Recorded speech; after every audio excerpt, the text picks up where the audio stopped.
for our guests. My name is Giselle. I'm a water use sufficiency specialist at Alameda County Water District. And thank you for joining us for our first landscape workshop of this spring. Today's workshop will be focused on irrigation system maintenance and the importance of checking your irrigation system as you turn them back on in the spring and summer. And so this workshop is in partnership with BOSCA, which is the Bay Area Water Supply and Conservation Agency.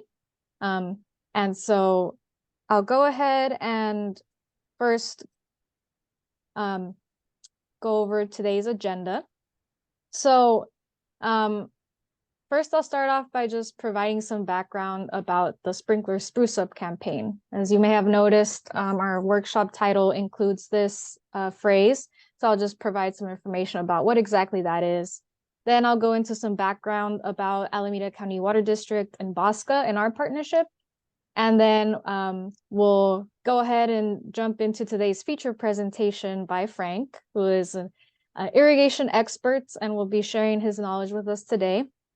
And then we'll conclude with a Q&A session where you can ask any questions that you may have.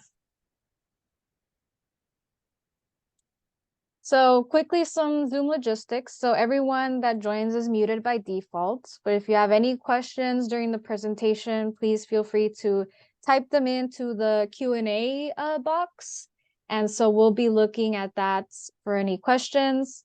And as I mentioned, we'll have a Q&A at the end as well. And you can unmute yourself, raise your hand, unmute yourself, and ask your question verbally live if you prefer as well. And this webinar is being recorded.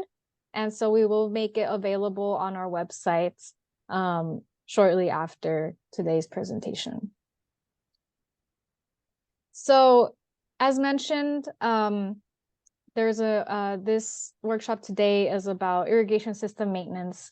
And so we wanted to highlight the Sprinkler Spruce-Up campaign, which is a campaign promoted by the Environmental Protection Agency WaterSense program. And it highlights the importance of regularly checking irrigation systems to ensure that no water is being wasted through leaks or inefficiency. And so Alameda County Water District is a partner of the WaterSense program, which really promotes efficiency through high efficient quality, best practices and devices. And so the Sprinkler Spruce-Up campaign really focuses on 4 key steps for checking your irrigation system.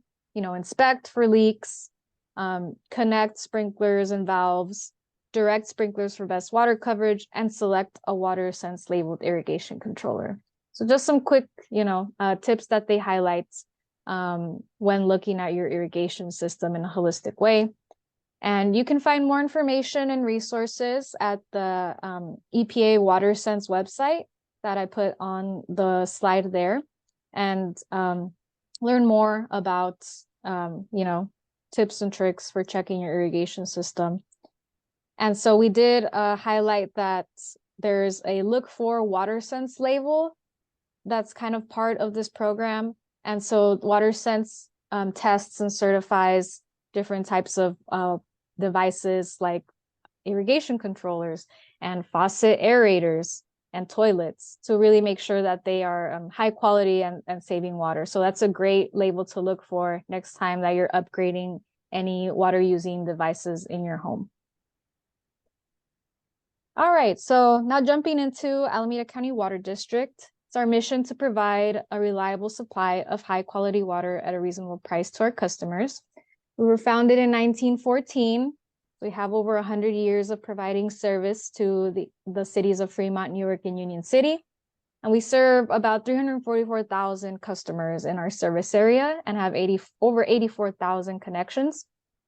And so we do have a diverse water supply portfolio, with 40% being imported from the State Water Project, 40% being local water from our Alameda Creek watershed, and about 20% coming from the San Francisco Hetch Hetchy system.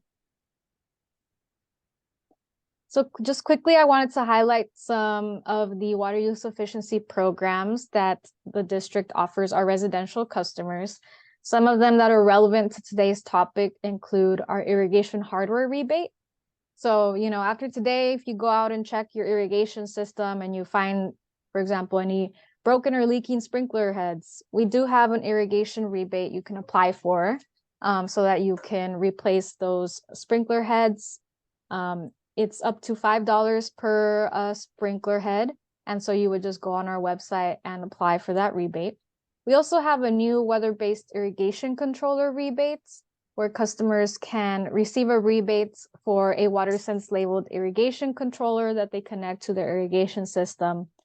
So that is a new program, and it's an online application. And these are retroactive. So you would first purchase the device that meets the requirements and then submit the application for the rebate. Just in general, we have other rebates for replacing your lawn with water efficient landscape. So it's $2 per square foot of grass that you remove and replace with low water use plants, mulch, permeable hardscape. So that's a great way to reduce your outdoor water use as well. And all of this information is on our website as well, acwd.org/rebates. So now a little bit about BOSCA. BOSCA represents 26 agencies that include cities, water districts, a water company, and university that all purchase water wholesale from the San Francisco Regional Water System. And BOSCA member agencies together provide water to 1.8 million people and over 40,000 businesses and community organizations in the counties of Alameda, Santa Clara, and San Mateo. And BOSCA's goal is to provide a high quality supply of water at a reasonable price. Here are some other upcoming BOSCA workshops that might be of interest to you. They cover a variety of topics like alternatives to lawn, pruning native plants and tree. And so if any of these look interesting to you, you can register for them at the link on the screen.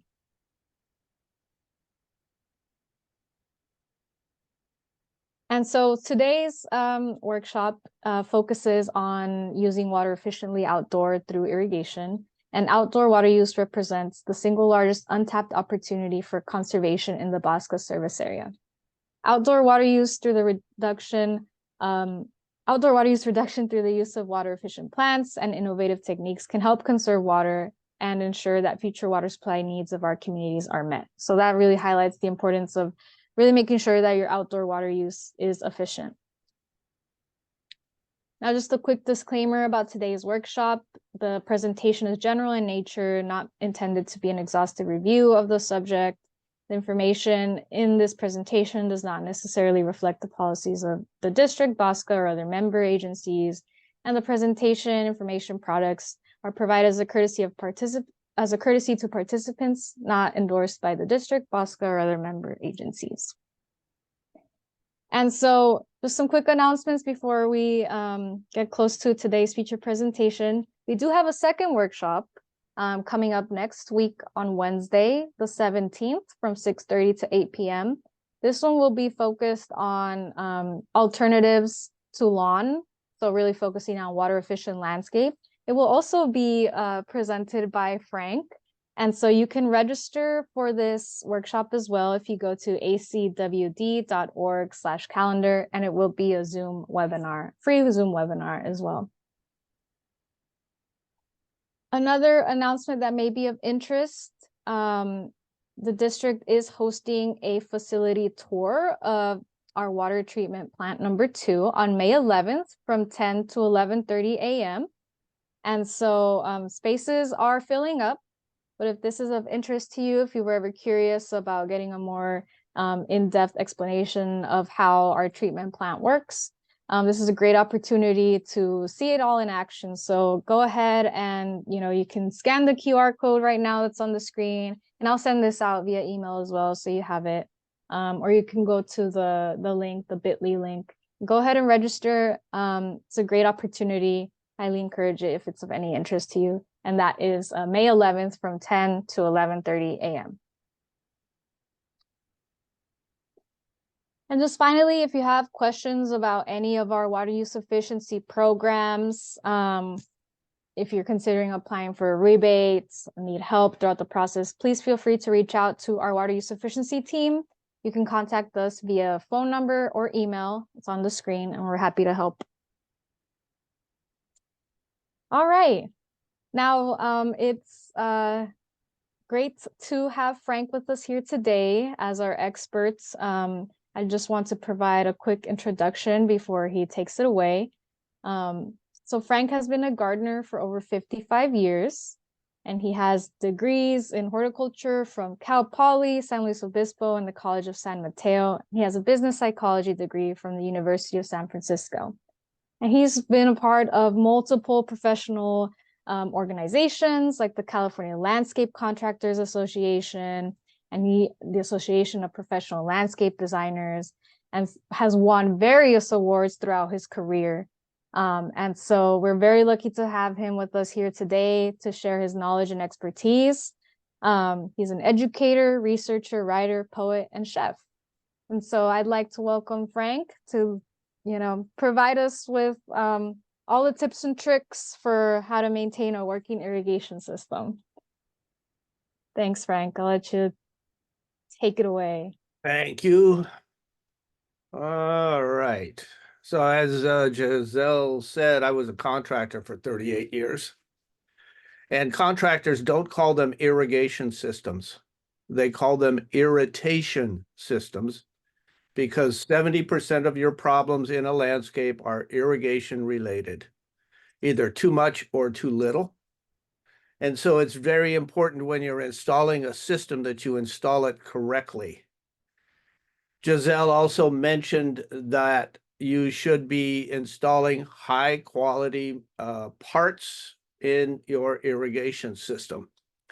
And so I want to touch on that for a bit because it relates to the old computer adage, garbage in, garbage out. So when you're building an irrigation system, where you buy your parts is very important. Buy your parts where the contractors buy their parts. You want to go to an irrigation specialty house and get your parts there. Do not go to big box. Big box is not commercial grade irrigation materials.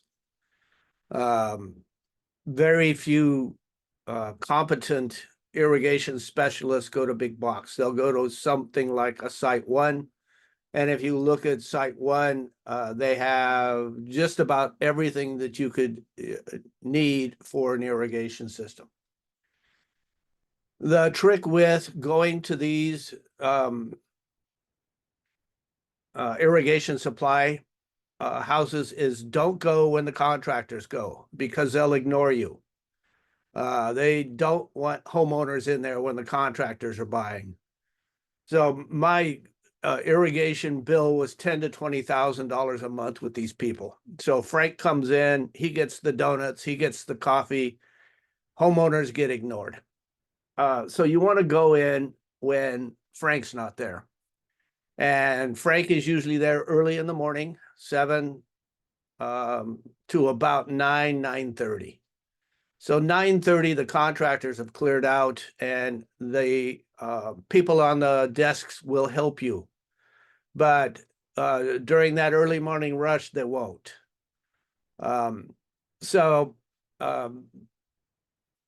That is the first tip. Site One is one of the better places, in my opinion, to buy irrigation material. Everything there is contractor grade and commercial grade. You don't want to install your irrigation system a couple of times. You want to install it one time and have it work. So get good quality equipment and put it in. An example, I installed my irrigation at my house in 1991, and I just changed the valves last year. So I have 9 valves on my system. And so my valves lasted 22, 23 years. And that's a sign of a great product when you have systems like that that work for a long time. So you want to buy good quality stuff. So what is good quality stuff? Well, by far and away, Hunter makes the best irrigation product on the market in terms of sprinklers, etc. So nozzles, spray bodies, we'll talk about controllers in a minute, sensors, remotes, valves. They're the top of the pack. They make the best equipment out there. So Hunter products are the best. How do you know what to buy? Well, one of the first things that you need to understand about your irrigation system is what type of soil do you have? Do you have a sandy loam soil? Do you have a clay loam soil? You need to understand what kind of soil you have so that you can match your irrigation system to that soil. Let me see if I can make this thing bigger. Let's see. No, I guess not. So how do we do that? Well, the easiest way to figure out what type of soil you have is to take a jar, go outside and fill it halfway with soil from your garden. Add 1 tablespoon of dishwashing soap and then fill it up with water and shake it. Set it on the counter and don't touch it. Let all the soil particulates or the sand, silt, and clay settle out. On the bottom of the jar, you'll find sand. The next layer will be silt, and on top of that will be clay, and floating around above the clay layer will be organic matter. Once you figure out your percentage of the soil particulates, then you can design your irrigation system to fit that. And I'm going to go more into that in why that's important in just a minute. If I'm in the San Francisco Bay Area, I'm dealing with clay soils primarily. If I'm living near Sand Hill Road, well, guess what kind of soil is on Sand Hill Road? Sand. So I'm going to be dealing with sand. Clay soil drains very slowly, so you need to apply water slowly. Sandy soil drains quickly. They have a lot of macropores, and so your system needs to deliver water at a higher precipitation rate than if you have a clay soil. So the first thing I would suggest to you is figure out what kind of soil you have in your garden. It's not only going to affect how you schedule, but it's also going to affect the materials that you choose to install in your system. Today, we're talking about tuning up your irrigation system. Well, it may be time that the tune-up is actually a replacement. And you can work with your water agencies to see if they'll rebate that. They will rebate parts of it, I know that for sure. But figure out the type of soil that you have first. So after 24 hours of that jar sitting on your counter, you should be able to use this soil triangle to figure out type of soil. If you don't understand this soil triangle, there are YouTube videos that'll give you about 2 minutes of an explanation of this. It's really quite simple, but you do need to know your soil type. It is important. So when we talk about tuning up a system, we're talking about retrofitting an existing system. And the first way to do that is look at your nozzles. Before I do this, it's pretty obvious that you should go out there and turn your system on and fix all the leaks and breaks in the lines. That's the most obvious part of that. And I'm not going to spend a heck of a lot of time on that because it's obvious. You fix it. So if you look at these nozzles, the standard MP rotator is the new darling of the industry. And the reason that it is the darling of the industry is because of its slow precipitation rates.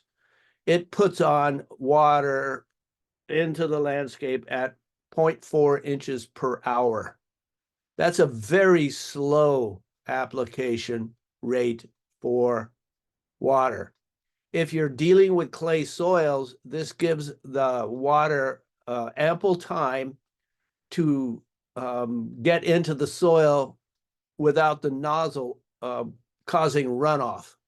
So if that water is not going into the soil, it's running off. And in all my years as a contractor, that water running off on the concrete never got any bigger. It stayed the same size. So you're just wasting water. So this 0.4 inches per hour is a really slow application rate. If you're using a regular nozzle, so if you're using these nozzles, so a Pro adjustable, a Rainbird, any one of these are putting water down at 1.75 inches per hour, almost 4 times the precipitation rate of these MP rotators. So a real good quick fix for your irrigation system is to change all of your nozzles to an MP rotator. Quick fix. You're going to save water automatically, anywhere from 30 to 39 to 40%. You're going to save automatically by just switching the nozzle. And this is a cheap way to do it. Giselle mentioned in her presentation that they will pay for nozzles. Talk to Alameda and see what they'll give you.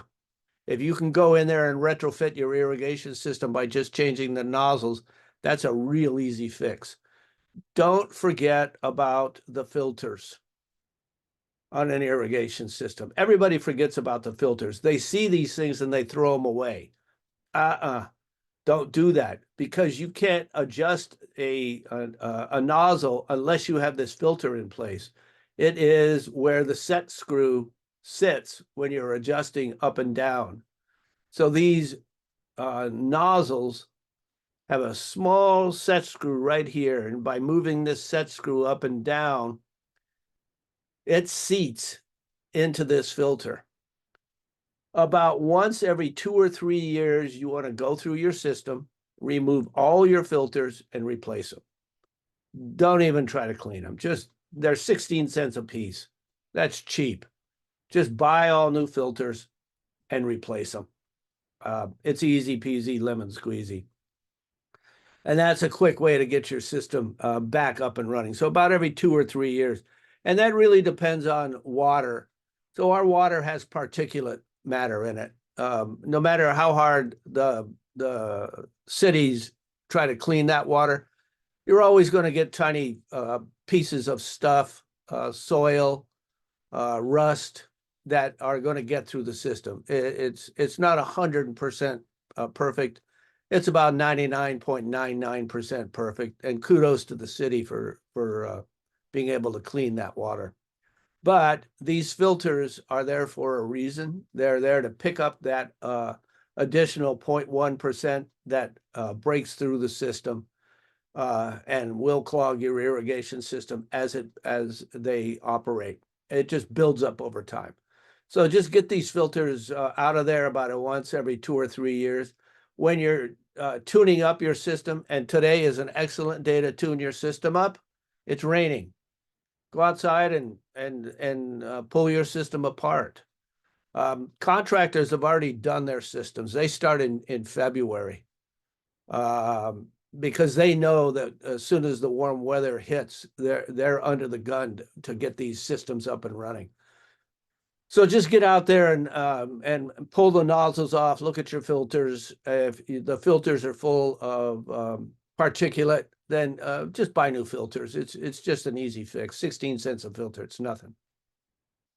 When you buy these nozzles, they do come with a filter. So if you get the rebate from Alameda County, you get the filter when you buy these things.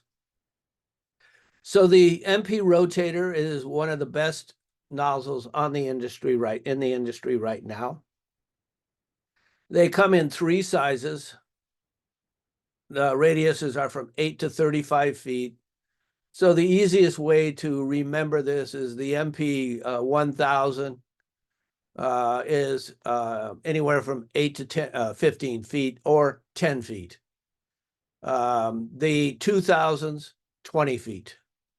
The 3000s, 30 feet. The 3500s, 35 feet. So look at your distances and then buy your nozzles accordingly. If you don't understand this concept, get to the irrigation store and they'll explain to you what that is all about. But the MP rotator is one of the best on the market. Great nozzle. And they do come in adjustable radiuses. So this one adjusts from 90 to 210 degrees. You can get them at fixed radiuses of 360s. Hunter has made these to fit just about every irrigation thread type. So if you have female thread or male thread, they'll fit. So here's a male thread, here's a female thread here. So they'll fit. So this is a very quick way to upgrade your systems. So far we've talked about soil and the type of soil that you have. And now we've talked about another concept, nozzles, and of course, filters. When we look at these, we want to look at specifications. So the recommended operating pressure for these nozzles is 40 PSI. One of the biggest issues that we found with a number of irrigation systems is that the operating pressure was too high. These nozzles are at their most efficient at 40 PSI. They will operate at higher precipitation rates, but they're not as efficient as they would be if it was at 40 PSI. How do I reconcile that? Well, you can put a pressure reducer on your irrigation system that will drop the pressure down to 40 PSI. It's an easy fix. And that's a great way to get that system up and running efficiently. So when we talk about these nozzles are engineered to put a certain size droplet into the landscape. If the pressure is too high, these nozzles will put out misting, it will mist.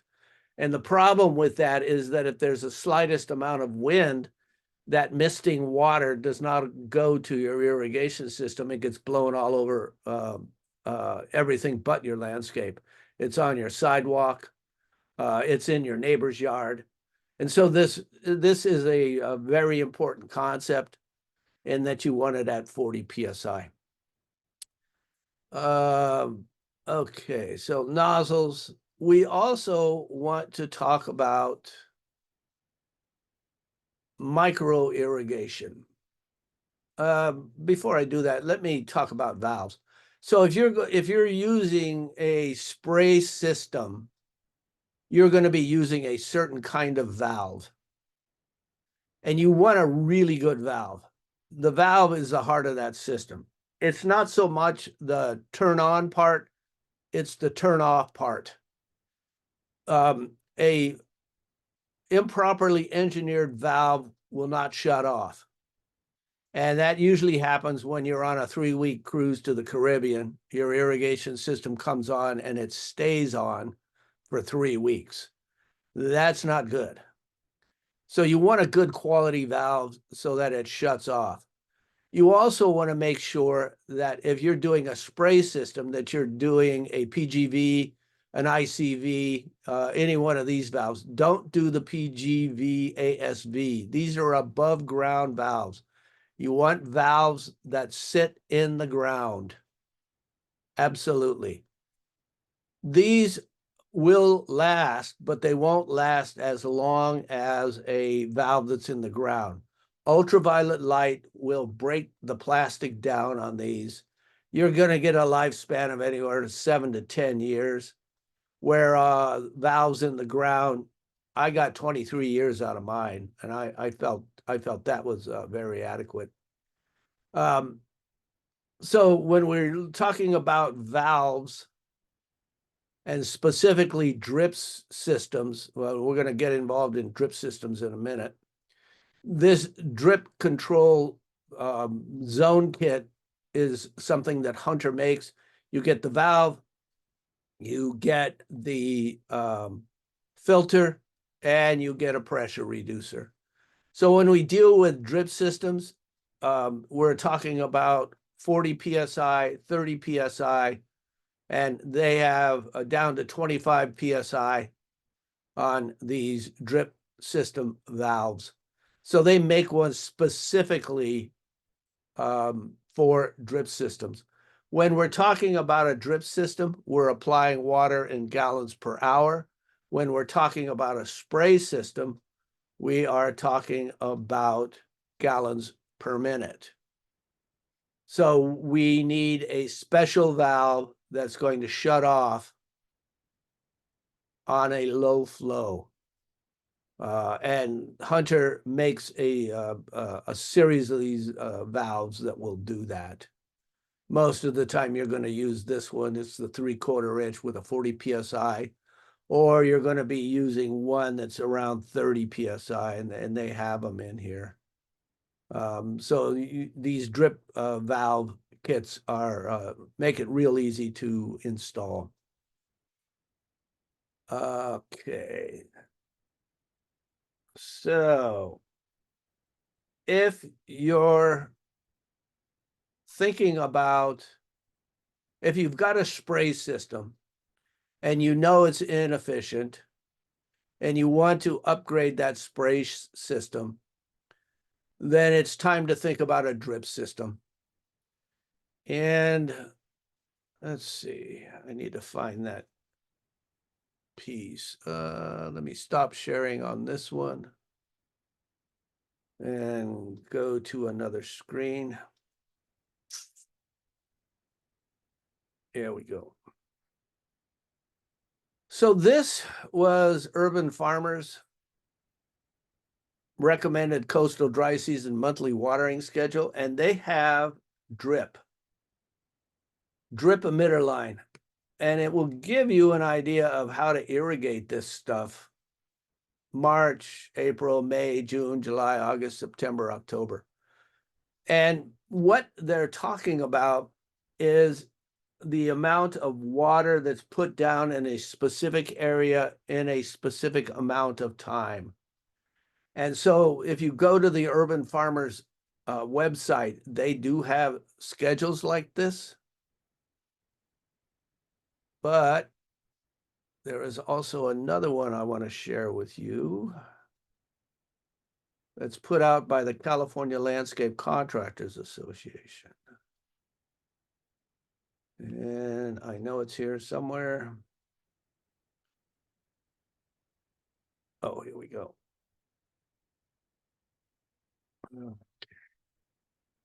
So if you go to the CLCA website, it talks about irrigation scheduling. So it's clca.org. You go under water, and you'll see this line called downloads, and you can download this stuff from CLCA. There's an instruction sheet that tells you exactly what you're talking about, how to use the irrigation scheduler, and they recommend printing this for a reference. This is a 14-page Microsoft Excel workbook. So most people don't understand how to schedule an irrigation system, and that is one of the things that I want to bring to you this morning. No matter how much you tune that system up, it doesn't make any bit of difference if you don't know how to schedule it.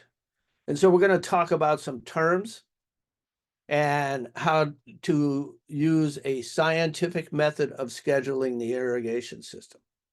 So scheduling, a lot of people use what I call the scientific swag system, the scientific wild ass guess is what we used to call it in the industry, where you just guess at it. And you don't have to guess at it. You can actually use real science to figure it out. And it goes to this sheet here. So remember when I said soil type, you need to know your soil type. Well, here you go. What kind of soil do you have? Do you have sand, sandy loam, loam, clay? What type of system are you using? Are you using the MP rotators, which are down here at 0.45 inches per hour? Or are you using the regular spray systems that are putting out 1.75?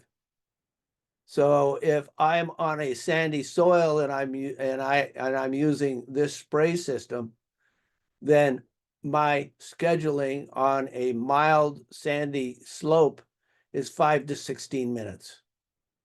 If I'm on a moderate slope, it's 5 to 10 minutes. If I'm on a steep slope, it's 5 to 7 minutes.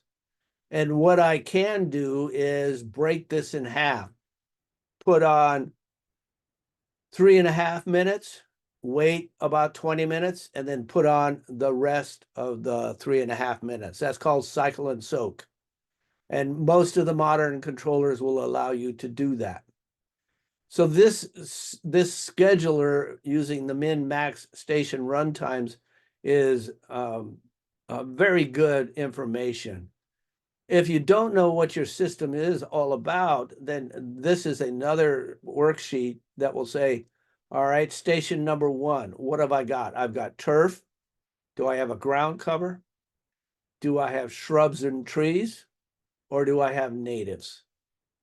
And I can go through my irrigation system and just check boxes. I can also say, what kind of soil do I have?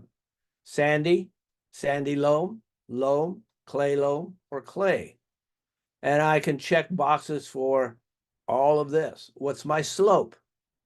What type of sprinkler am I using? Am I using a spray? Am I using a gear rotor, impact rotor, you know, those things, stream rotor, or am I using a drip system? What's my exposure? Shade, all the way up to full sun, or am I getting reflected heat off the wall or the sidewalk? So this helps to scientifically think about your system. Once you have this data, then you can go into the min-max runtimes and you know exactly what you're doing.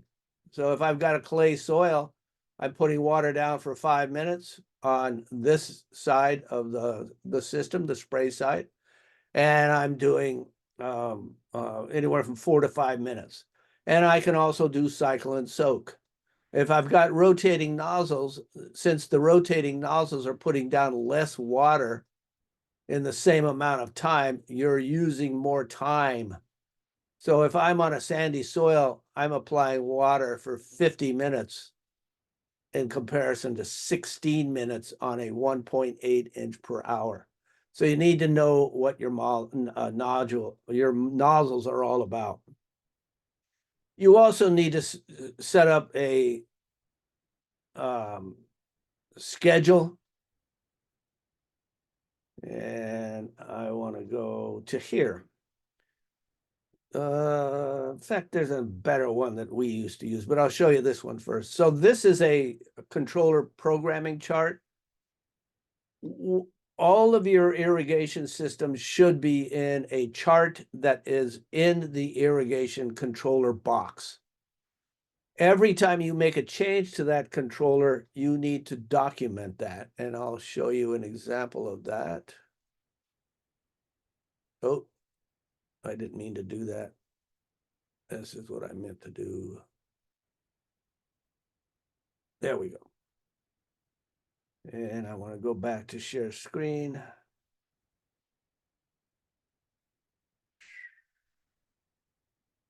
Yeah, here we go.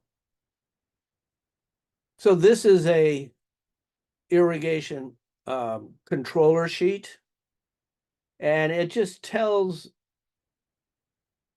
me what I did when I did it.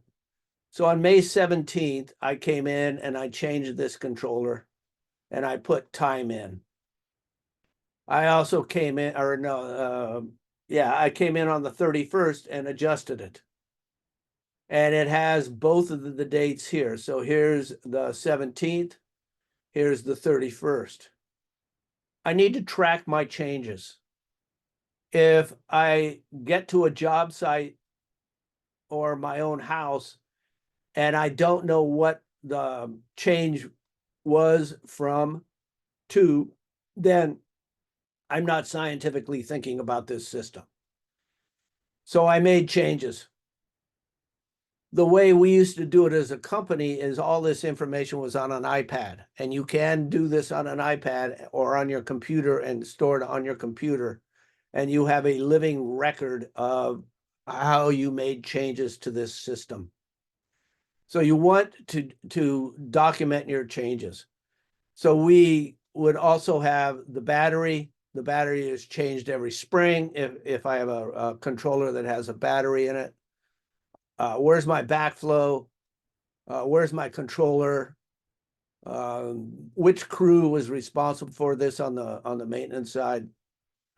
So all of this information went onto this controller sheet. The one that I showed you earlier is the one with CLCA, and it's adequate. Let's see, where is it? Yep. This is adequate because you can make your changes in here and it will work. You can also take this Excel spreadsheet and modify it so that it fits my system. So when we talk about irrigation systems, we're talking about evapotranspiration rates, or ET.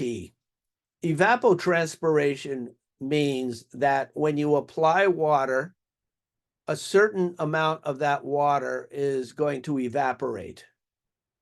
A certain amount of that water gets taken up by the plant, and the plant uses it and then transpires that water back out into the atmosphere. Hence, evapotranspiration. You'll see in January in our area, the evapotranspiration rate is 1.35. In July, it's 7.11. The hotter it gets, the more water you need. And so when we look at this irrigation scheduling worksheet, we can look at the evapotranspiration rates for the Bay Area, which is here. Here's Los Angeles. Here's South Coast, San Joaquin Valley, wherever you're at. Well, I'm going to go into the Bay Area and look at that in terms of my evapotranspiration. So this is the evapotranspiration rate for our area. If you look at this, it says I need 23 minutes per week. I need to water twice a week. This is my precipitation rate. If I change this and I go to a 0.45, everything changes automatically. It's now telling me with a 0.45, I need 60 minutes per week. I need 6 cycles a week to do the same thing as the previous, which was, I think, 1.2 inches per hour. So the nozzle is going to determine your precipitation rate. Whenever you buy these nozzles, it gives you that information. If I go back to the 1.2, you'll notice that it dropped all of my stuff down. Why is this important? Well, what type of soil do you have? What type of nozzle do you have? And taking that information and coupling it with reference ET, you can scientifically tune that system up so that it is very, very efficient. And I'm talking significant water savings. If you use this system, there is no reason why you can't achieve savings anywhere from 70 to 90% guaranteed by using this system. And it's not that difficult to use once you read the directions and follow the directions closely. It gives you a sampler, gives you everything you need. I don't know if this is active. I don't remember whether it's active. Let's see. Oh, it is active. Okay. Let's go back to 0.9. So this gives you a real good way to tune your system up and save even more water. So first we looked at our soil type. Second, we looked at our products. What have we got? We started talking about nozzles. We talked about the MP rotators and how those MP rotators will save you anywhere from 30 to 39%. And now we're talking about the ultimate in tuning that system up, thus scheduling information and using a scientific method to schedule. If, in fact, this is something you don't want to do, and I'm not exactly sure why you wouldn't want to do it, but if you don't want to do it, there is another way. Sorry, hitting wrong buttons. So the other way to do this is using, is this what I want?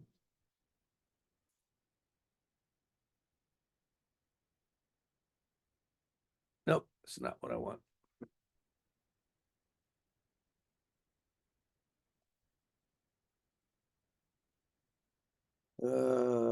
Here we go. So the other way is to get a smart controller. So I have a HydroWise. It's a Hunter controller, and this system figures everything out for me. So this is actually my house, and this is what the HydroWise controller does for me. It gives me data. So right now, my current water savings is 66%. My watering time, if it, in fact, it does water, is 188 minutes a week. I can go to any one of these and get data. So I've got zones and programs. Oh, it wants me to log in. All right.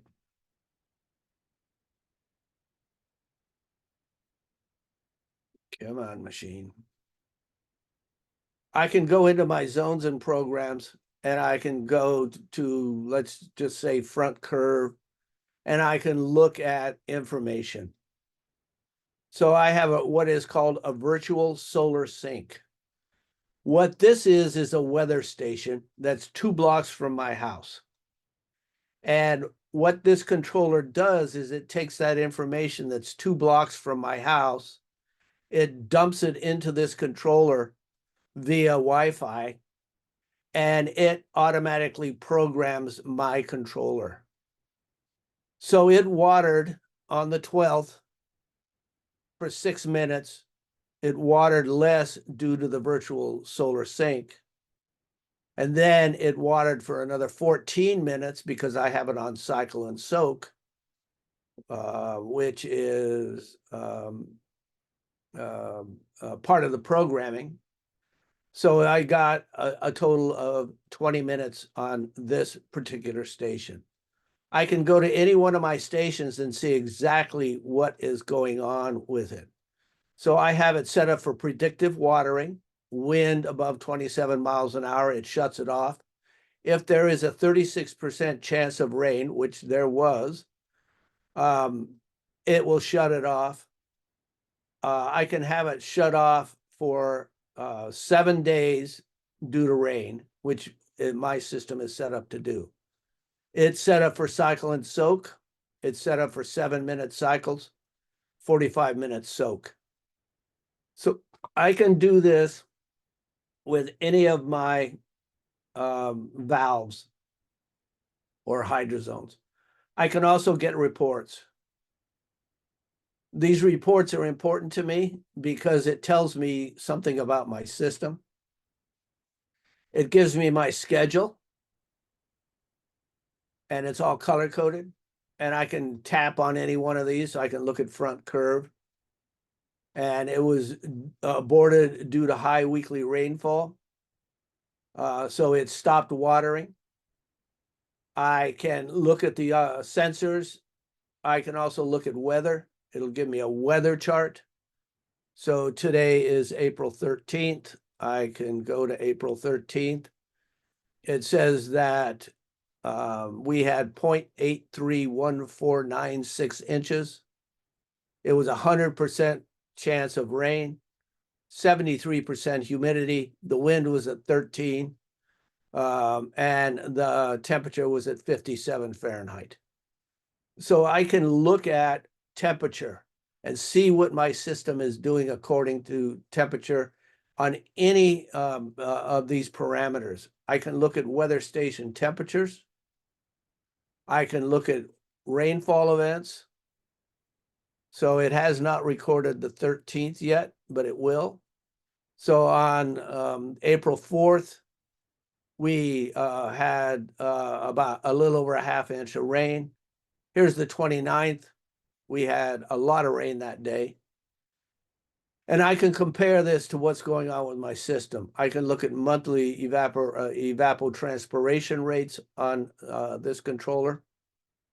And it will tell me rainfall versus evapotranspiration. So I can go between them. And then there's the composite drawing of both. So it's giving me information. I can look at monthly temperature and rainfall events on this controller. So max temp, min temp, rainfall, and then there's the composite.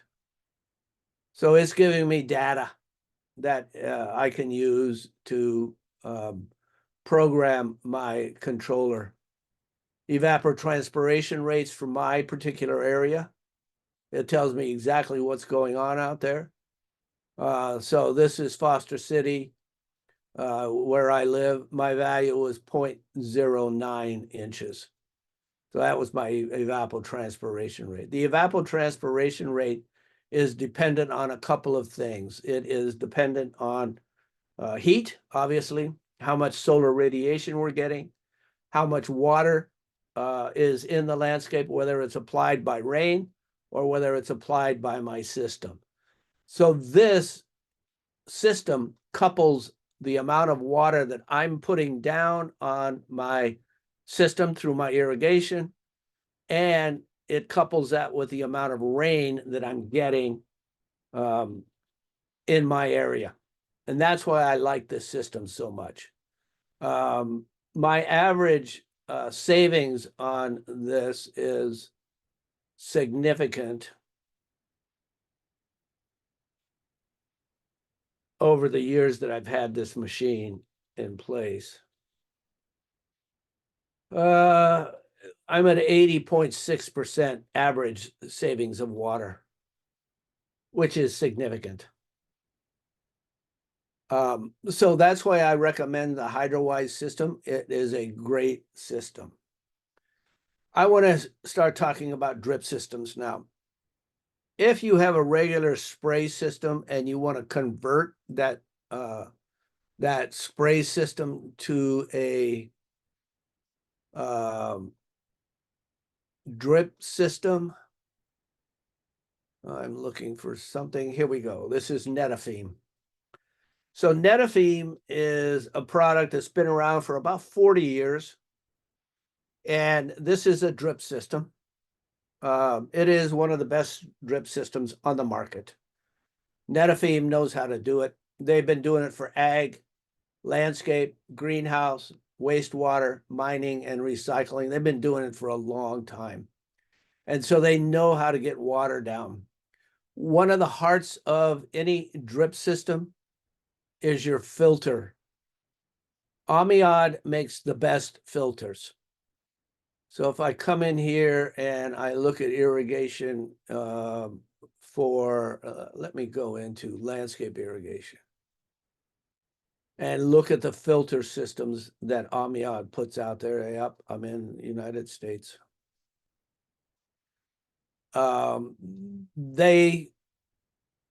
First thing they talk about is efficient filtration to prevent emitters from clogging is vital to protecting your landscape investment, ensuring optimal irrigation processes.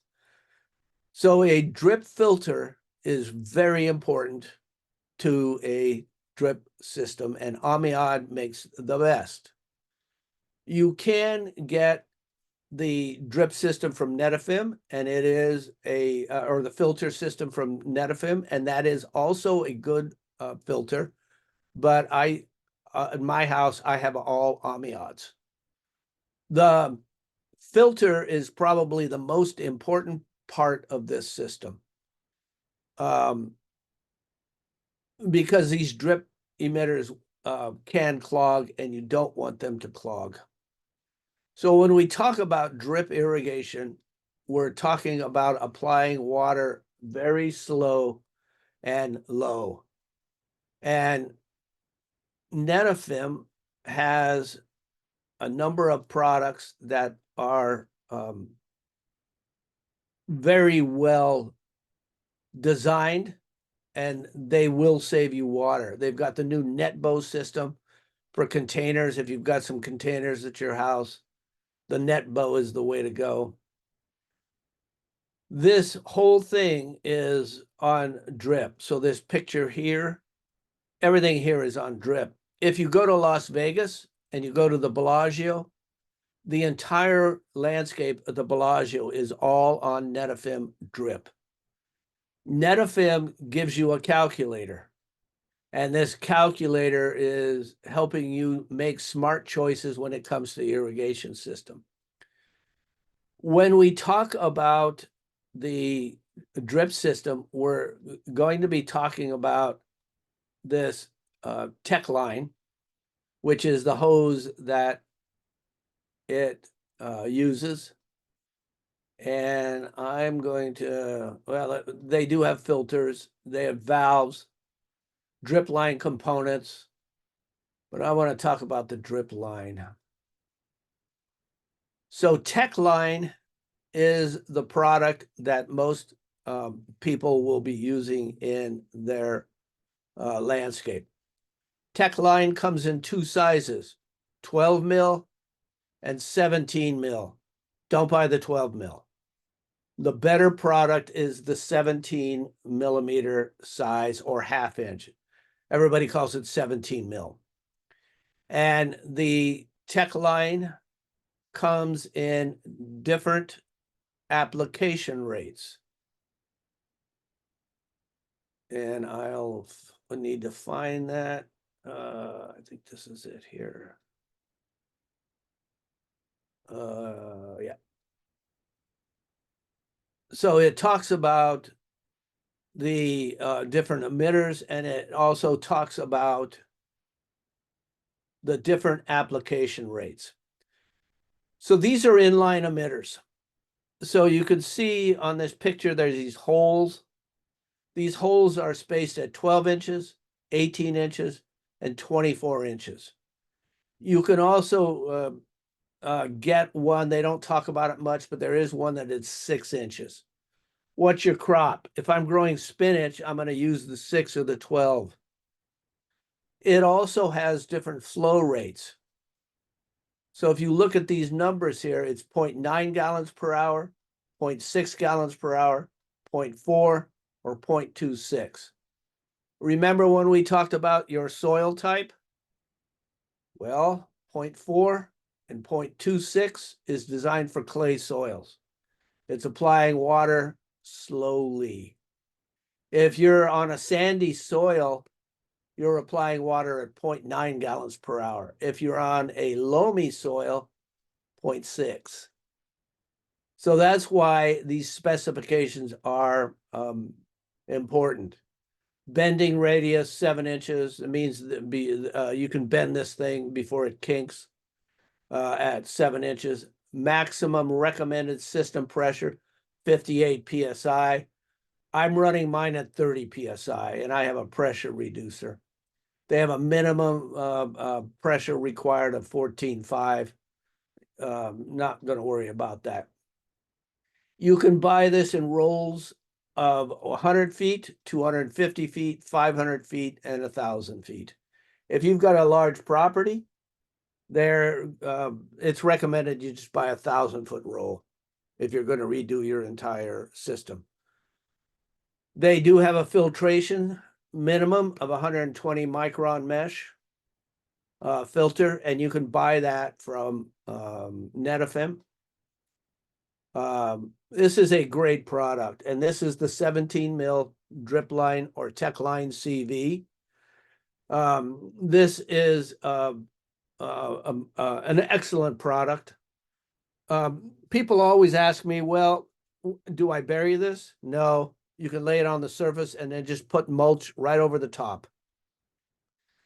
It does have a pressure compensating emitter, which means that the pressure along the entire hose is the same, whether you're going uphill or downhill. It says it's great on slopes because it does balance itself out on an elevation change. It also has a self-flushing emitter design. So the emitter is designed so that the water, as it comes by the emitter, begins to spin. If there's debris in the line, and you're always going to get some debris that's going to get past the filter, that debris is spinned through centrifugal force to the outside, and then the water flushes it to the end. About 4 times a year, you're going to flush this system. And I do it on the solstice. So March 21st, June 21st, September 21st, and December 21st, I go through and I flush my system.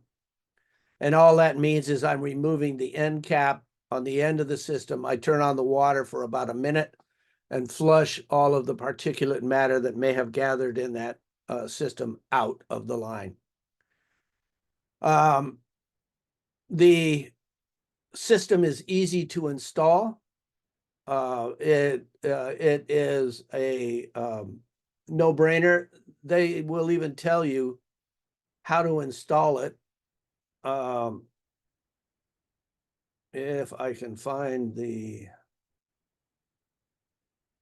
I think it's on this page. Yep. They will tell you how to install it. In this catalog. So when we're talking about a drip system, we're putting water down in gallons per hour. The spacing is key. So I want to get in here and show you a couple of configurations.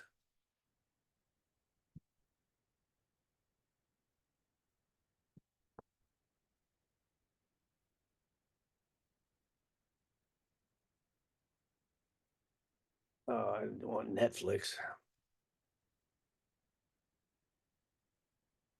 Here we go. So there's basic configurations for Netafim. You can do it this way or that way, around curves. The spacing between these lines is 14 inches. Netafim says 17.3. When I was a contractor, we found that 14 was more efficient for the types of soils that we have in our area. So we used to install them at 14 inches apart. There is no right or wrong on how you install this stuff. You can get creative and install it just about any way that you want in terms of configurations. So this is them growing it in veggies, and it goes for miles inside these greenhouses. On a regular landscape, well, here's a vineyard. Not a very clear picture. That's better. Inside a greenhouse. But in a regular landscape, you can configure these things any way you want. So this is an installation, very simple. You can see how the water is being applied to this. They're using a grid system. They're spacing it about 20 inches apart, which I think is too much. This one, they're probably spacing. You can just see the hose right here. Here's another spacing. There's another one. Here's one with the irrigation on. Netafim is very, very efficient. Here's another installation under turf, and you can install this stuff under turf. I don't recommend it. Here's a real simple one, just a curve. It's going to put some shrubs in here. This system will water it adequately. There's another one, free form, shrubs and trees. Oops, didn't want to do that. Let's go to this one.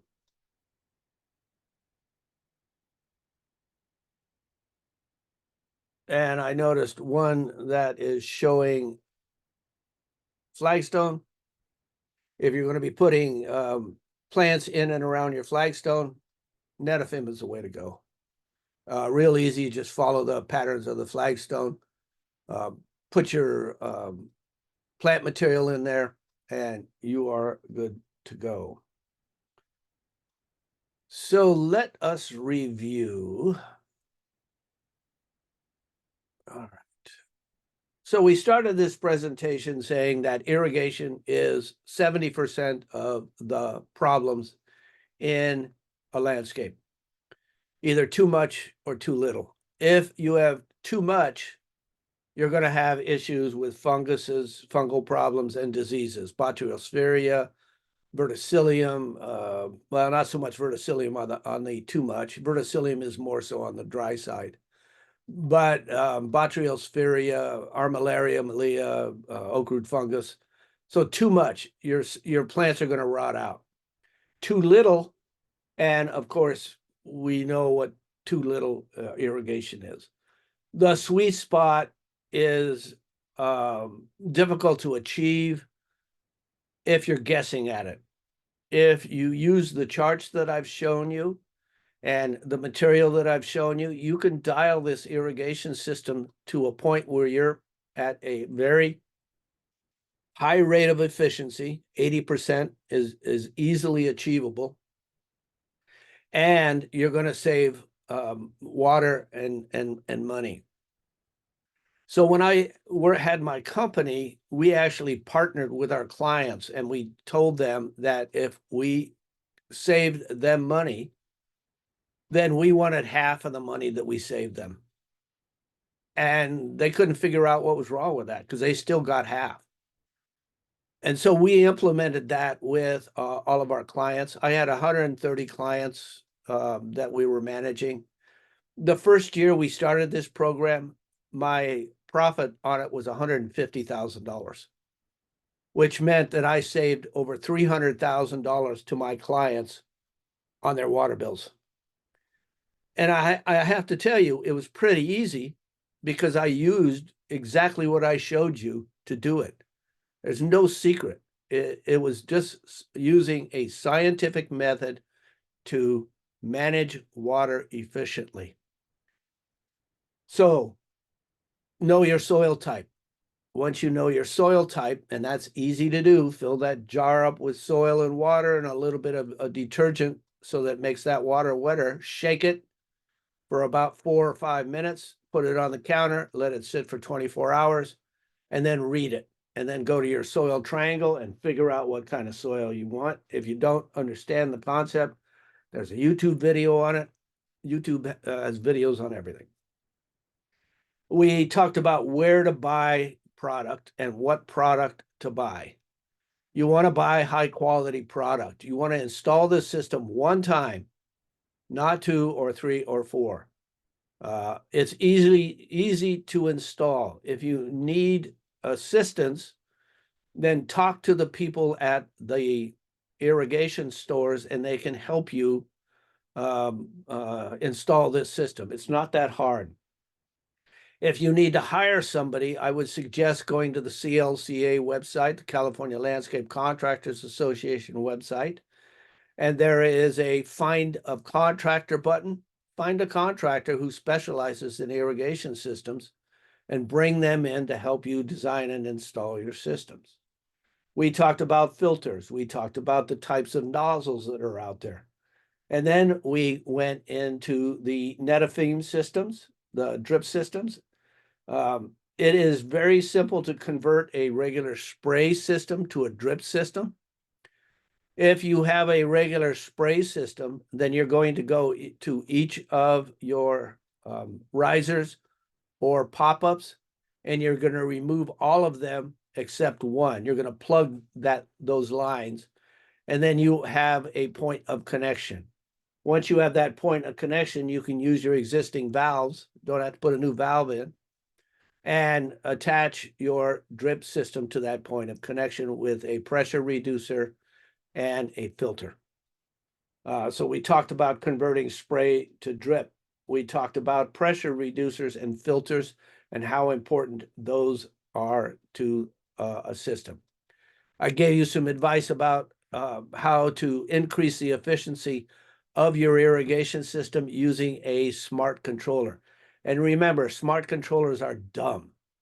Garbage in, garbage out. It takes you anywhere from 3 to 6 months to dial that controller into your property. So don't use the set it and forget it method. Get out there and check your plants. Are my plants being overwatered or underwatered? How do I adjust my controller to manage that? That's the key. I happen to like the HydroWise system, but that's my own personal preference. We talked about a scheduling sheet. Write it down. You need to set up a history of what your system is doing in order for you to manage it.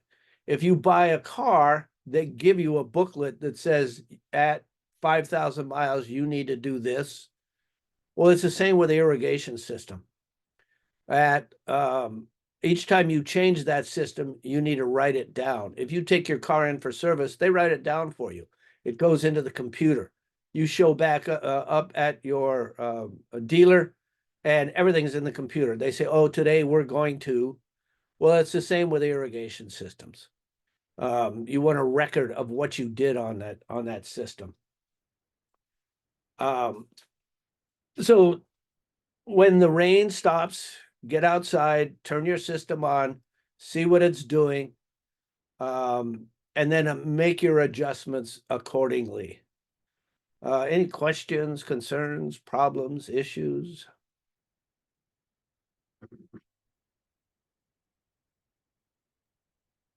Thank you so much, Frank, for that holistic presentation. Yeah, if anyone has questions, feel free to raise your hand or type it in the chat.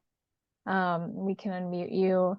But yeah, so, lots of small initial changes you can make, kind of that low-hanging fruit. But then as Frank, explained, to really maximize that efficiency, right? It's going to take some time and you're going to have to pay attention to a lot of different things, especially like the scheduling, the type of devices you install, and it's going to take some time and adjustments. You're going to have to really, learn about your irrigation system, spend some time out there, but it'll really be worth it. And now it will give you some money to do it. Exactly, yes. We have rebates to help support that. So, feel free to reach out regarding that, definitely. Questions, anybody? Well, let's see. Do I have that other screen up? Let me see if this other screen is up. Yeah. If you're looking for a great kid thing to do, the Great Sunflower Project. This is a really cool deal. I'm a member of this. Grow sunflowers, help your pollinators. There's some YouTube videos, or this is PBS has a clip on it. But it talks about Dr. Gretchen Laboon. She's an expert on bees. Coloring page for kids. Kids love this. Earth Day is coming up, April 21st. And then spring 2019. Oh, well, that's wrong. I don't know when spring is, April 21st, I think, this year. But join the Great Sunflower Project. It's very cool. You can register. You can add account if you happen to see a specific type of pollinator. Let's see, currently sharing. Come on, Zoom. That looks like an awesome resource. It is. I might share that with our public affairs team. I know they're always kind of looking for activities for like kids and to share with educators in schools. So thank you for sharing that. This is a really good one. Good people doing good things. So yeah, and kids get into this. Sunflowers are so easy to grow. You get the kids down, they can grow those things. They're going to germinate in about 4 or 5 days, and then you put them in the garden, and you get these beautiful flowers. How can you go wrong? So anyway, that's all I got today. Wonderful. Thanks, Frank. And yeah, it doesn't seem like we have any questions from Adam or Ingrid. But as mentioned, I will send out the recording of this webinar to everyone who registered, as well as the slides. So a lot of the information about our rebates are on there, and you can reference that. But yeah, I really want to thank Frank for today's wonderful presentation. I'm sure that our attendees got some great takeaways and hopefully are feeling inspired to go spend some time in their yards and their irrigation systems.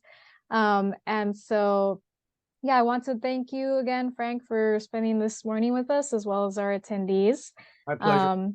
And yeah, if we don't have any last minute questions or comments, I can go ahead and let you all get back to having a great weekend. All right. Thank you. Thank you all. Have a good Bye-bye. one.